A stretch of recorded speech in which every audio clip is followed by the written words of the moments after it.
General David Berger, who of course is the Commandant of the U.S. Marine Corps. And George, maybe you can ask your question again this time. But General Berger and Courtney Kube, if you want to join us up here, please. Thank you.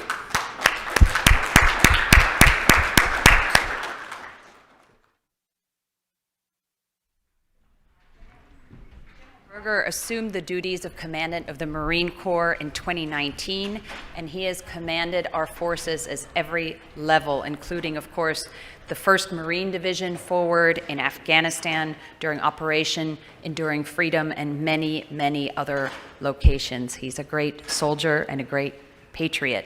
And we have interviewing him one of the most experienced journalists in Pentagon and Defense Affairs, NBC News correspondent covering the Department of Defense, Courtney Kube. So we'll let you take it from there. Thank you both. Thank you. Thanks very much, Anya. And thank you all for, oh wow, I'm really loud with this mic on. Thank you all for being here. I want to start where this event actually started yesterday, and that was with my colleague Lester Holt talking to the Chairman of the Joint Chiefs, General Mark Milley. They talked a lot about China.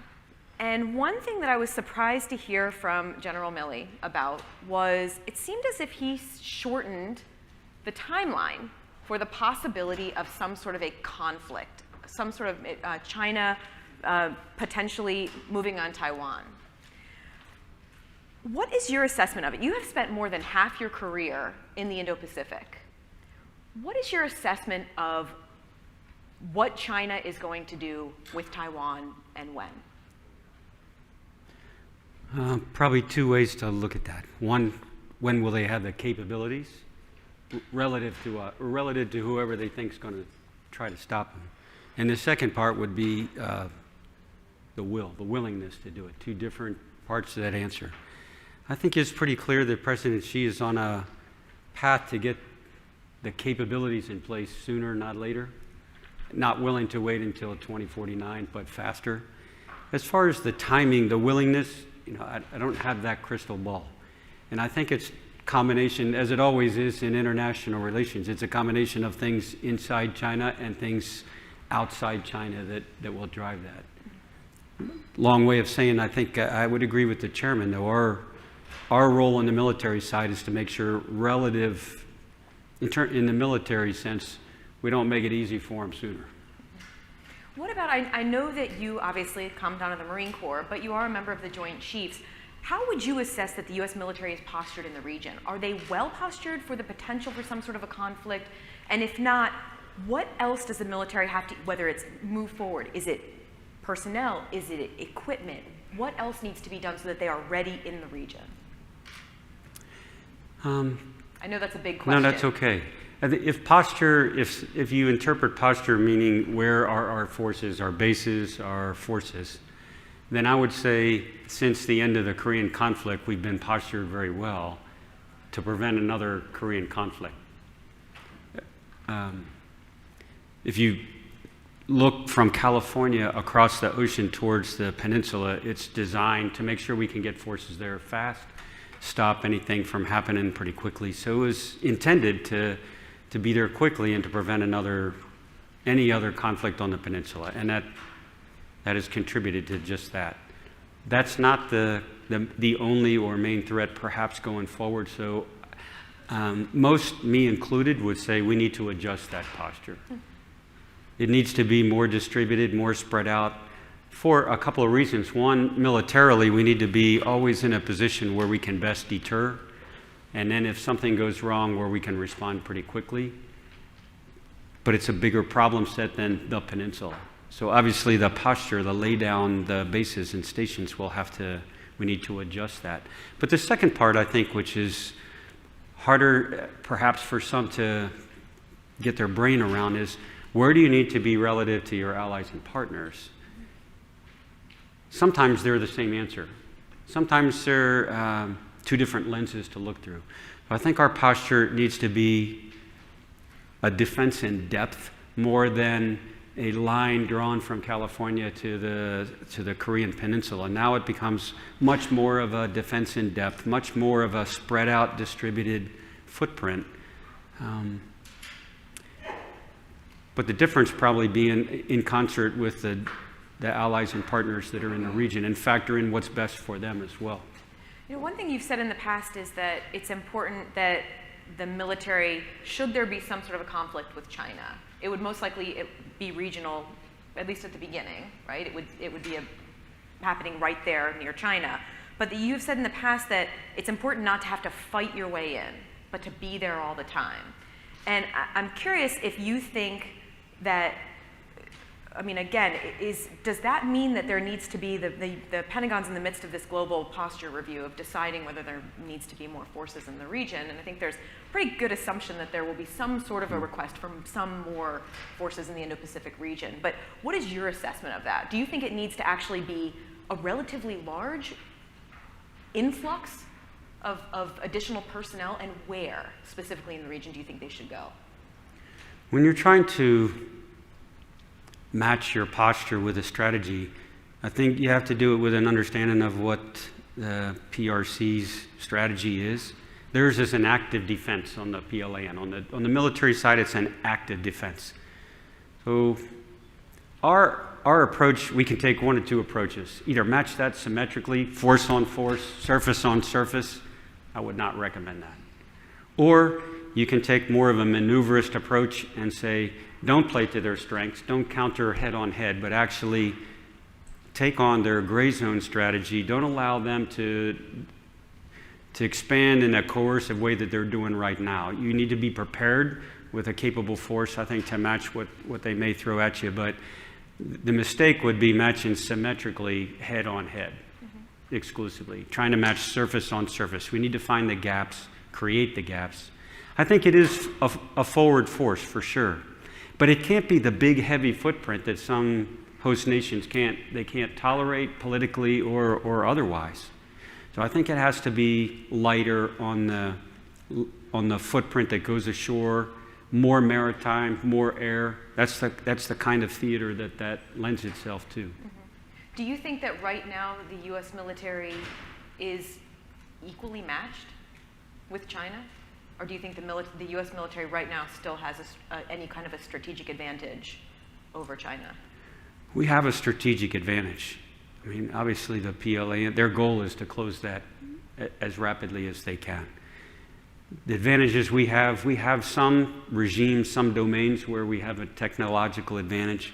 We have a training advantage. We have an advantage in that we have history, 20 years of operating as a joint force. We have all that going in our favor. The biggest advantage, I believe, today and going forward is the individual. That's the big advantage. That the U.S. has over China, the Clearly, individual. absolutely, yes. So that actually, you made a little news this week with your new talent management report that focuses more on the individual, which is really a cultural change for the Marine Corps. I mean, you don't necessarily think of the Marines as, it's when you're in the Marine Corps, you are part of the Corps, you are part of a group, you are not an individual Marine, and it seems as if you're trying to change that with this new, is that a fair assessment? And I'm wondering if you think, who do you think you might get resistance from about this cultural change? What the inside, the soul, the kind of character inside Marines won't change. That doesn't change. But what has changed clearly is a couple things. One is what we think Marines will have to do to operate in a really complicated, not just technological, but in a lot of ways, a different environment than we had to in the past. I grew up operating only exclusively focused on military. That was it. That's all you needed to worry about. But the way that countries like the PRC are expanding it, you have to now understand a wider breadth of things than I ever did. So we have to develop that talent. The second part of it is we have to keep that talent, which we didn't really worry about before. We just brought a lot of young Marines, young high school graduates and college graduates in, and then 4 years later, got another batch of new ones. That's not going to meet what we have to do going forward. So every Marine that goes through basic training still puts themselves at the bottom and the unit, the mission way above that. But we, as an institution, we have to look at each individual and find out how to use their talents better, how to keep them in the Marine Corps because there's competition for them. So you want to build an older Marine Corps, is what it comes down to. Instead of being the youngest force, you might have I think it will absolutely be a little bit more mature for sure, yes. And that is due in large part to the need to retain Marines who have certain capabilities, right? Right. One of the other things that I was really struck by in this new talent management report from you is the idea of an extended parental leave. Yeah. Up to a year for parental leave for Yeah. Marines. Do you think you'll actually get that enacted? I don't know. And obviously it won't be my decision. But I'm trying to drive ourselves to help the Department of Defense become competitive in a competition for talent outside the military. So we have to keep pace with that. We have to keep pace with that when it comes to salaries and when it comes to benefits. If we don't, it's going to be hard for us to keep the people in the military when they can look outside and go, you're not even close, you know. We talk pretty frequently in the military about trying to avoid the fork in the road, like you've asked me before, between I can either have a successful career or I can have a family. I don't see a way where I can have both. We have to find a way where, yes, you can have both. Yeah, I read this interesting article from Council on Foreign Relations. It was from April, and it said the Marine Corps is not equipped, trained, or organized to fulfill the role in the Joint Force, and they must be fundamentally redesigned. Yeah. And that's something that you've actually really taken on over the last couple of years as the Commandant with your Force Design in 2030, and that focuses less on land operations, more on this maritime environment, potential contested maritime environment, and expeditionary force. I wonder if, you know, this is a smart audience here, but I'm wondering if you can explain to us in very simple terms how the Marine Corps of the future will look different than the one today based on your force management 2030. Different than today. It will be a little, age-wise and maturity-wise, it'll be beyond what we have today. Each person will have multiple skill sets, not one. We'll teach them, we'll train them in a different way than we do today. Why? Because we learn at different paces. We have to match that. The same way that colleges and everybody else does. But we're stuck still in all of us are going to show up for the same course on the same day, and we're all going to graduate on the same day and learn at the same pace. We need to move on beyond that. I think certainly we'll have different equipment, but the way that we'll operate will be much more distributed, much more dispersed, which means each individual leader has to be able to make decisions at a higher level than they do today. In other words, the decisions that a lieutenant colonel makes today, I think entirely feasible in 6, 7, 8 years, a captain will be making the same decisions. Why? Because they'll have the capability, and we will have trained them to a higher level, and they'll have the repetitions, the maturity to make them. So, I mean, it's a pretty big sea change from Yeah. the Marine Corps of the past. Yeah. To where you're going forward. I mean, again, who do you think you're going to face resistance from these changes? Well, rightfully so. I think some of my peers and retired Marines, they should ask me, are you sure? Before you make such a fundamental change, before the Marine Corps moves in this direction, are you sure? What's the risks? And there are always risks. I think there's risks in any private organization that makes fundamental changes to make sure they're competitive in the future. It's not without risk. But it's not a gamble either. So I think it is rightfully so. Those who grew up in the Marine Corps understand how it was so successful in the past, and it was. And my job, I think my role is to paint a picture for what the future operating environment is going to look like and why we have to be in front of that, not behind it. And the future operating environment being potential for conflict with China or Russia and less emphasis on terror, right? On a counter-terror fight. Yes. Switching from a land force to a maritime force. A refocusing on being the crisis response force for the nation that we are intended to be. Are you worried that some people will look at you as the Commandant who created the kinder, gentler Marine Corps? I don't think so. I understand the logic behind the question. I do. There is no less a demand, I don't think, going forward for the the toughness, the physical parts of being a Marine, the perseverance, the need to be able to operate in really austere environments where there's not a Starbucks and there's not pallets of food and everything getting flown in. There's none of that. You have to be able to operate with nothing and survive and operate and win. That part's not going to change at all.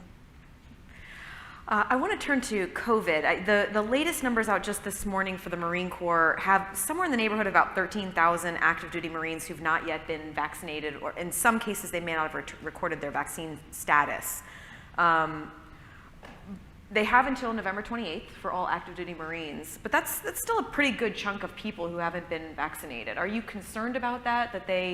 And can you give us any sense of how many of these 13,000 may be refusing to get it as opposed to just not having gotten theirs yet? Yeah, clearly there are some who, like some who have submitted across all the services for either a religious or a medical waiver. And those are being actually answered pretty quickly. Within a week, they'll get an answer back. Very few have been granted. The ones who flat out refuse. You have to ask each individual Marine their reasons why, but I think we're challenged by disinformation, in the 12 months ago that's still in the swirls around about where the genesis, how did this vaccine get approved? Is it safe? Is it ethical? All that swirls around on the internet, and they read all that, they see all that. They're very, very well informed. Am I concerned about it? Yeah. I'm concerned about it because we have to be ready to go every day, all the time. Every Marine has to be ready to deploy. We are trained, we're taught that your unit is more important than you are. So our focus has to be on, you need to get the vaccine to take care of yourself, your unit, your family. We are the ready force. We have to be ready to go. And the Marine Corps Reserve numbers are pretty low. 56% have been fully vaccinated. Now they have almost 2 months, the end of December before. Yeah. But that's a pretty big number, and nearly half of them, the Marines in the reserves, still have to be vaccinated. Is the Corps going to do anything to encourage this, or what will you do over the next few weeks? Yeah. Reservists each month, typically most months they come together to train. So the numbers that we track it's really difficult to track because they may have gotten a vaccine last week. We wouldn't have known it. Are we still concerned? Yeah, absolutely, because they're spread across, of course, all of America. Getting them vaccinated we are one Marine Corps, active duty and reserve, so it's important for them to get vaccinated as well. We are concerned though about the disparity, the difference between active duty and reserve. That's got to close. We got to catch up. It's that way across all the services, yeah, absolutely. the Guard and Reserve. The Marine Corps issued a MAR admin on October 21st that I was pretty struck by, and it said that Marines refusing to get the vaccination will be processed for administrative separation. It also talked about delaying promotions. Anyone who refuses it may not serve in command. They'll be processed for administrative separation, and even potentially face a general court-martial if deemed appropriate. We had heard when Secretary Austin made the decision to make the vaccine mandatory, there was a lot of talk at the Pentagon how this was going to be. There would be a counseling, and they were going to have a very supportive approach to members of the military who didn't want to get it right away. But it seems like the Marine Corps is taking a pretty tough approach with that MAR admin. Is that the case? Do you think that you are taking I guess it was issued by General Furness, but he does work for you. Do you think you're taking a tougher approach with Marines to make sure that they get, and I'm curious, what potential, these 13,000, this could affect readiness. Are you really prepared to administratively separate potentially thousands of Marines over this? I don't think it will be thousands of Marines. We'll have to wait until the end of November to see. The approach we took is take all the ambiguity out of it. All of it. It's black and white from the Secretary of Defense. We need to protect ourselves. So we wrote that instruction to make it clear all the way down. There is no gray area. You must get vaccinated. If you don't have an exemption, if you don't have a waiver, you must get vaccinated. Which, Marines understand. So do soldiers and sailors. We have to just to get through boot camp, you got to get 12 vaccinations. This is not new. So for us, just take all the gray out of it, all the confusion out of it, just black and white. You need to get vaccinated. Secretary of Defense, it's a lawful order, need to get vaccinated. And do you have any sense yet of how many may potentially be refusing already? I know they have a couple more weeks, but... We do, but it's changing every day. Partly because you're a younger force and they wait to see how the leaders do, and then when the leaders do, then they get in line and fall quickly. So I think it's really hard to predict because it's not a straight line between now and the end of November. I want to ask a little bit about Russia. Their Russian troops and equipment have been spreading out along the border with Ukraine. There seems to be an increasing amount of concern about that at the Pentagon. They're certainly watching it. What is your sense about what Russia's doing? Yeah. I think Russia, we watch the exercises that they do, of course, year-round, just like the other competitors that the U.S. has. When they leave their forces in place after an exercise, it gets everybody's attention, because normally they would go home. When they don't, when they just stay along the border, okay, we're paying attention. And that's what's happening now. It could be a couple of things. Of course, it could be a preparation for something, which is what we always have to anticipate. That's the hardest case, so we have to be prepared for that. It could be a rehearsal for something later on. It also could be a test. It's a way of poking your adversary just to see what they do, to measure their response. So I think that General Walter's challenge as the commander in EUCOM is calibrating a response to make sure that they know we're serious, but not overreact either, because if it is a push to see how the U.S. responds, you respond proportionally.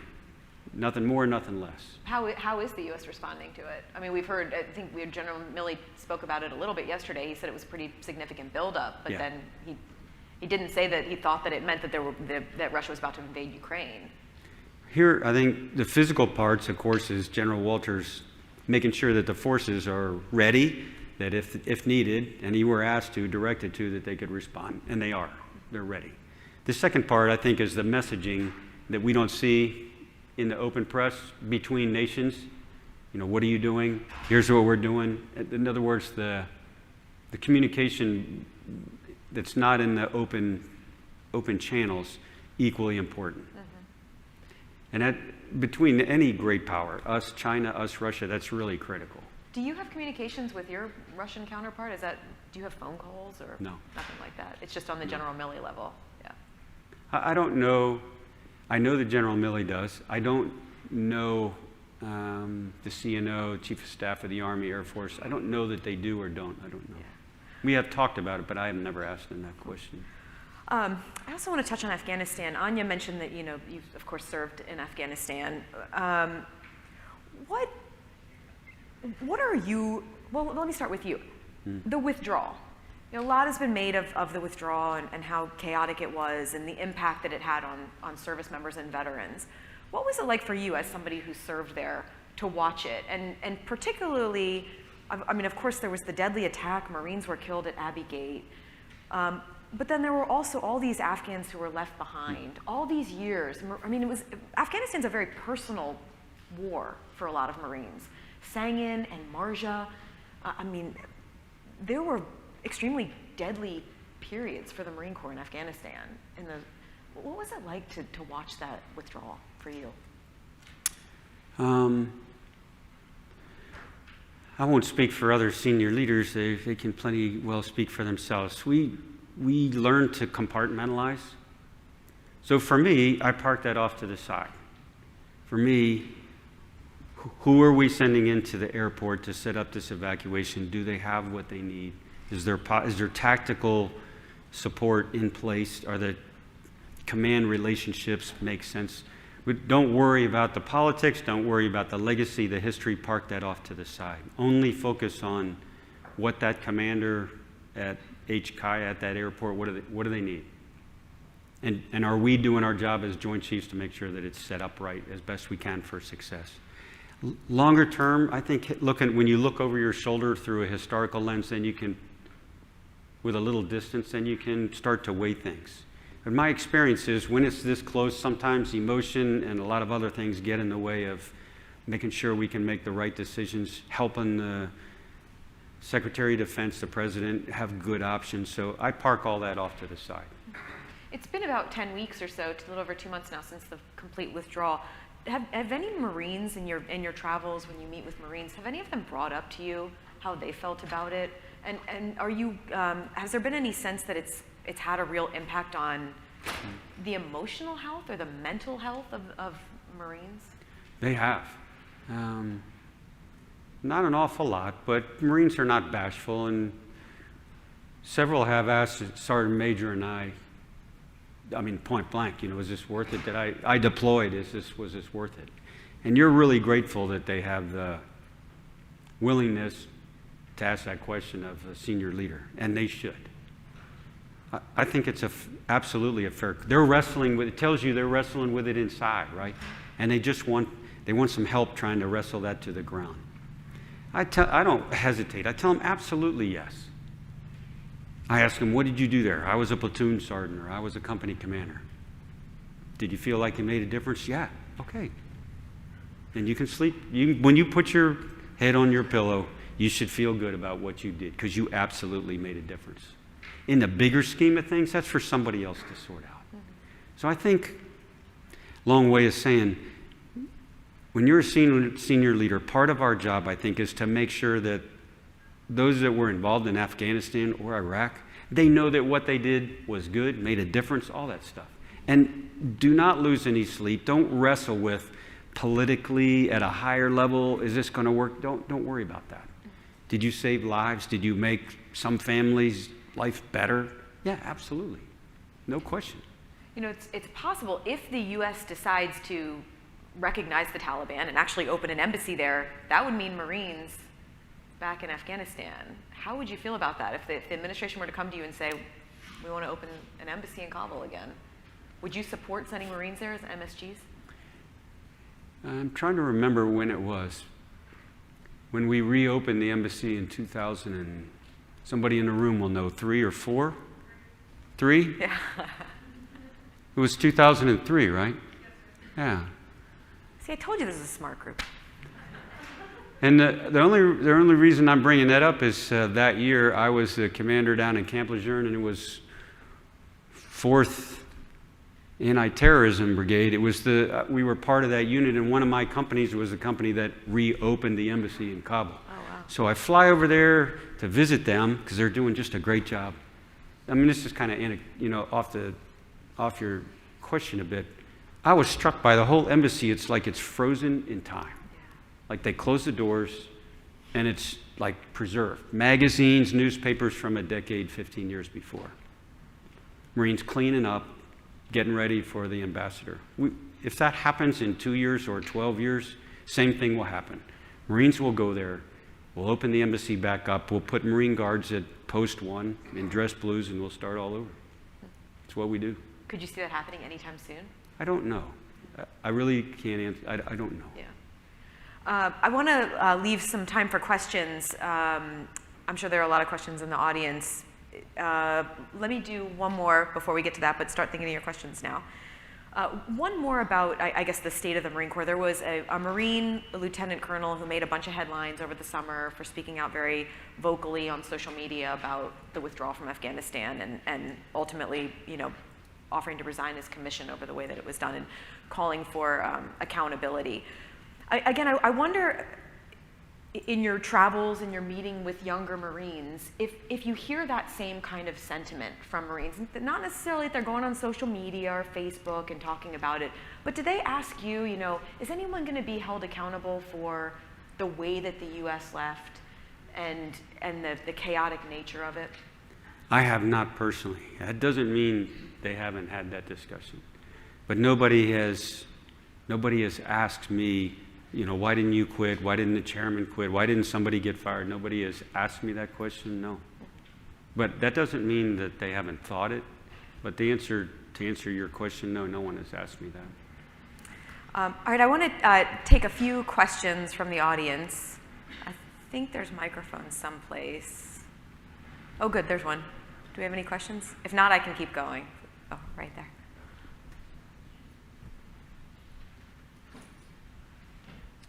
Hi, it's Aiden Quigley from Inside Defense. Thank you for your time. My question is on force design. I'm wondering what the biggest lesson you've learned in the past year of force design has been, and what your top priorities are for the next year of force design. Probably the biggest thing we've learned, probably two or three things. One, the value of wargaming and experimentation and learning fast as we can. Speed matters right now. And there's going to be risk in doing that, but we have a way to do that logically. Second part, I think the value of as Ms. Kube pointed out, the value of that forward kind of stand-in force, that forward force that the U.S. has in terms of doing what we would call reconnaissance and counter-reconnaissance, or scouting and counter-scouting, basically trying to get a picture of what's in front of you and trying to prevent them from doing the same. Huge value going forward. Lastly, third part, I would say, not lastly, but the third, if you were to ask me what's the third, the challenge of logistics. In a contested environment, which means they're trying to prevent you from logistically sustaining your units, that's hard, really hard. We have had protected logistics for decades. We don't assume that going forward. You mean you assume that, again, let's talk about the potential for some sort of conflict with China. You think that you would have a situation where they would cut off your lines of communication, stop logistics from getting forward to the region? There's a number of ways to slow down your adversary. One of them is it doesn't have to be sinking ships, in other words. There's lots of different ways where we can slow down each other. Could be through offensive cyber actions, could be in another way. But we assume they will try to make it very difficult for us to logistically sustain a very distributed force. We're going to do the same to them. We're not going to make it easy for them. Any adversary, you're going to make it very difficult for them. Do you think that would include trying to take out communication satellites? It's possible, absolutely. Right here.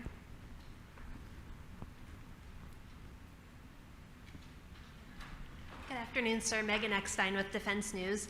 Speaking of logistics, sort of globally right now, we're obviously seeing a lot of issues with goods being stuck on shipping barges and raw materials not making their way to factories where they're needed. And I wonder to what extent you're seeing that affect the Marine Corps or any of your prime contractors. I know there's a lot of acquisition happening right now, so I wonder if you're feeling the effects of this in any way. Yes, feeling the effects.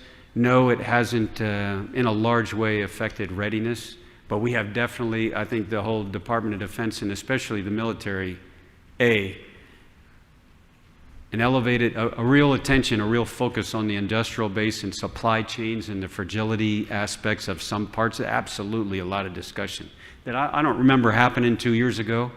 Now it is. And we're talking about parts, that are made in one manufacturer in one town or one overseas, one place that make it single point of failure. So there's a lot of discussion that I don't remember happening before. That's a good thing in terms of education, understanding. Having multiple supply chains parallel rather than single. It has not negatively affected us in a great way, but clearly we have a much clearer picture now from big platform down to small component. Every step of the way, we have a much clearer picture of that now than we did before. I will offer just one example. Earlier this week, went up to York, Pennsylvania, where they make some of Marine Corps amphibious vehicles and Army vehicles in York. It won't surprise you. I ask them the same question, like, what's the big challenges? Labor, that fast, like labor. And some of the components, some of the materials, but labor, really fast. It's a production line, it's a factory, and labor is everything there.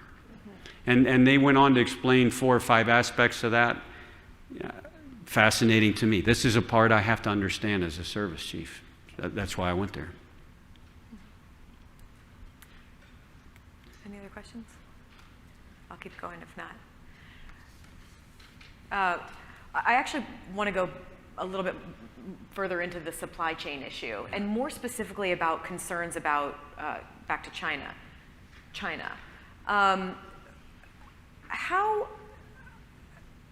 When you're wargaming, how do you factor in the possibility that China will be able to cut off your supplies, the people moving forward, and do you see that in these war games with the potential conflict with China, do you see that conflict remaining there in the region or beginning to spill out here? I guess could it potentially be some kind of a conflict that would end up coming here when you're going through these war games? Like, does that eventuality ever happen? Probably part of the goodness of war games, or let me paint it a different way. Sometimes in the past, war games have been, the fight starts on Tuesday, what do both sides do? Okay, and that's very helpful from one perspective. Equally or more perhaps helpful is what happened the 60 days before that, the 6 months before that. If you take a country like China, and what some would call the gray zone competition below conflict, in other words, we have to focus there. We have to get the things in place then. Not symmetrically, not force on force, but actually lay the groundwork for how we're going to work in that environment every day. Build the supply chains you're talking about way before day one. So that on day one, you're not single point of failure anymore. Not that. So now I'm watching more of the war games focus on the front end, which I think is very, very helpful to us. It illuminates the challenges that aren't as easy to talk about as big blue and red arrows going at each other, but it's actually, in some cases, it determines how the outcome is long beforehand. What about North Korea? Yeah. A couple years ago at the Aspen Forum, I feel like we were talking so much about North Korea, now we barely even discuss it. What do you see as the threat from North Korea right now? What do you think that they're doing? I mean, they're not really testing as much anymore, and when they are, they certainly are on ICBMs. What's your assessment? Boy, if somebody in the room has that crystal ball, right? In this room, they probably do. There probably is someone who does. But Perhaps, the most opaque country that we have to deal with. What are they doing? I really don't know. I do know we have to treat them with a serious approach because they have serious capabilities and they're moving beyond what they have had in the past. That you have to address right up front. The difference is, of course, the proximity for South Korea and North Korea makes it a whole different problem set. So, long way of saying, I think you have to be very strong against North Korea. You cannot give, the deterrence factor that's held for 70 years has to be just as strong going forward. You can't back away from that. Where they're going, I don't know. are there any new capabilities that you're aware of that we don't know, that haven't been made public, that you can share? That they may have, Yeah. or they're developing? That they're developing, yeah. Their development of cruise missiles clearly is not new, but it's on a path to take them to a level they don't have right now that should concern us, absolutely, both in terms of range and the missiles themselves and the trajectory of those missiles. All that should concern us, yeah. How about Iran? Oh, sorry, go ahead. I'll just keep going if you don't raise your hand. You gotta flag me down. I won't stand because of the camera. Let's just tell you real quick, American Defense. Has the U.S. Marine Corps ever done joint exercises with their Chinese counterparts in, let's say, the recent past? If so, what did you learn from that? And do you think that re-engaging, if you've stopped, would actually be good for relationships? Not to my knowledge, no. If we have, not to my knowledge at all. The Taiwan Marines I have worked with for decades, but not the PLAN, no. I don't know if it's allowed under the NDAA. I'm not even sure if it's legal for joint mill-to-mill with China and USA. I can recall in my path not operating together, but going on each other's ships at different times, like their admirals visiting our ships and ours visiting theirs, but not in a training exercise that I can recall at all. I would not recommend it, no. But we do have joint space program. We do have joint space programs, I think. But I'm just curious as to. On the pure military side, none that I know of, no. One quick one on Iran. With this increased focus on maritime environment, that's one place where the U.S. really does come in direct contact with Iran Right. relatively frequently. I mean, how do you see the Marine Corps playing into some sort of potential? Are you worried about the potential for some sort of a miscalculation at sea with Iran, or how do you see the Marine Corps potentially playing into or playing a role in a possible conflict even with Iran? Because of the terrain, the geography there, absolutely yes. I would agree with you 100%. Do we worry about a miscalculation, a misjudgment? Yes. That could be by direction, or it could be some officer in the Iranian Navy that just on his own does something, and that can be a huge problem. The amount of restraint shown by our commanders on our ships, phenomenal. And in aircraft the same way. Because on occasion, they're pretty close. They're, if you didn't have experienced, mature people, it could have been a different outcome, we'll just say. Some of that clearly, I think, is testing us, testing our reactions, testing our defenses, just testing how close inside this bubble can we get. And because they can learn from that, right? They can learn our response, our reaction. Every one of those is a learning venture. So we got to be really careful about not letting them get too far in where they learn too much, but not overreacting where way out there some rogue Iranian leader decides to try something, we don't overreact, and actually it snowballs. Yeah, because there's some people who believe that some of these, rogue IRGCN commanders, if they do something, if they test the U.S., they could actually get promoted for it, as long as it doesn't really turn, Could be either way. They could get promoted for it, or the deniability, like, we never gave him those instructions, we didn't give him that command, I don't know what he was doing. Yeah. Do we have any, right here?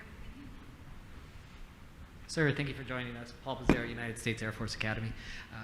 First and foremost, I'm a big fan of the structural changes you're seeking rather than soft. I think of it as mental speed and agility and sharpness and edge.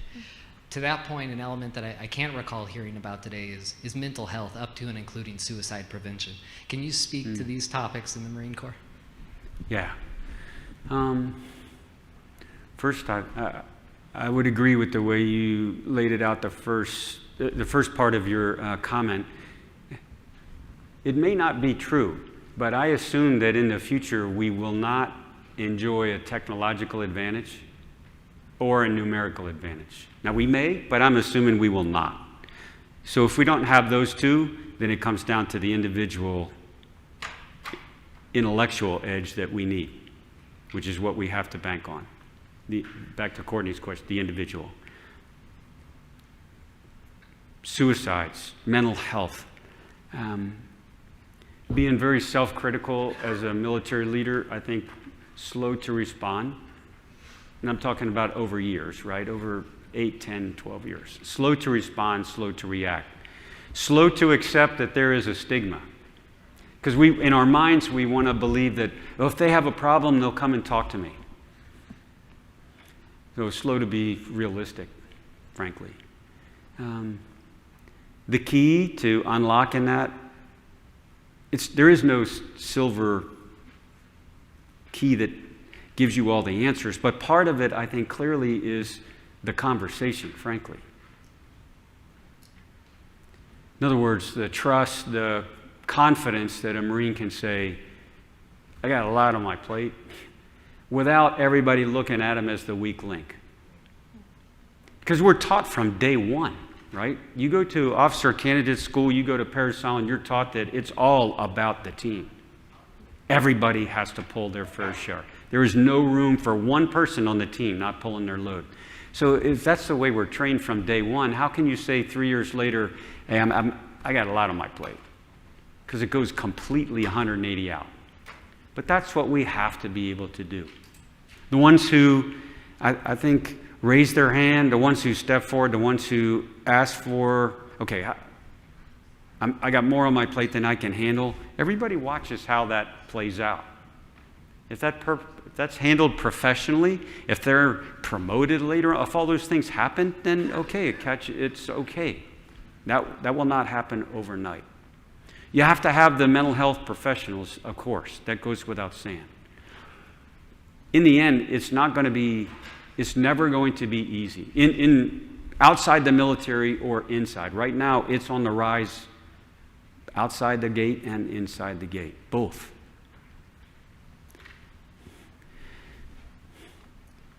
Sometimes I think, in other words, a different way to look at it. Early on, I think we viewed mental health as a medical condition that you needed to send somebody to the hospital, get evaluated, get a professional opinion, and that was our nascent sort of view on it. What we learned is, after I go to the hospital and the doctor says, there's nothing really diagnostic to the level that we would commit him and keep him here overnight, then what happens to me? I go back to the barracks. What is the unit supposed to do then? But we have a lot of work still to do. I'm very confident, though, that our junior leaders are way past the stigma part. And the discussion, the dialogue is in a completely different place than it was 5 years ago, in a better way. But it's not gonna turn around quickly at all. You escaped my last question, which was going to be, what was your advice for a young Lieutenant Berger, First Lieutenant Berger, but I think we're out of time, so I'll ask you that next time. Fair enough. Can I? We have time? Okay, then that's my question. What would you, looking back, what would your advice be to, well, let's see, we have someone from the Air Force Academy. Yeah, true. What would your advice be to the young Lieutenant Berger now? Wow. I think the things that make people so successful in the military or out is they don't change who they are, but they listen to people. I think early on, we're brash, we're Superman, right? I learned the more I'm around, even after decades, I listened a lot more. I would have listened younger, let me just say. I wouldn't have been any less confident, but I would have been listening more. Because I think the clues, the mentoring was there, but sometimes my ego probably got in the way, because I didn't want to look weak. Now, I do a lot more listening than I do talking. Excellent. Well, thank you very much, General Berger. Yes, ma'am. We all appreciated listening to you here today, and thank you all. Thank you for the questions as well.